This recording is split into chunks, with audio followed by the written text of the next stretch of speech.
waliokamatwa kuhusiana na sakata ya mafuta nchini wamehojiwa na maafisa wa DCI hii leo. Aliyekuwa mkurugenzi wa Kenya Pipeline Joe Sang na mwenzake wa shirika la kudhibiti bei za mafuta humu nchini Daniel Kiptoo hii leo wamehojiwa, na yanajiri hayo Kenya ikiamrisha kurejeshwa kwa shehena ya mafuta iliyokuwa inafaa kuingizwa humu nchini.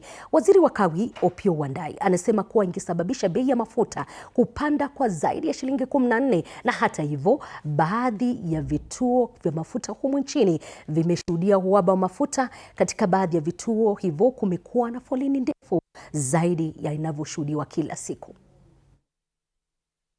Baada ya kuwa kazini imebidi nipange reni juu mafuta imeanza kuisha na hata date ya kuongeza mafuta haijafika. Sasa tunashindwa ni kufichwa ama shida ni nini? Sasa ukitoka kwa petrol station unapata ni laini ni refu, na kufikiwa inabidi sasa ungoje masaa, na ni ile kazi ya kuwasala ile ya kupambana. Wasi hawana mboka, hawajadhokoma, alafu wengine duthi ni za loan na hawajalipa. Kwa hivyo tunateseka.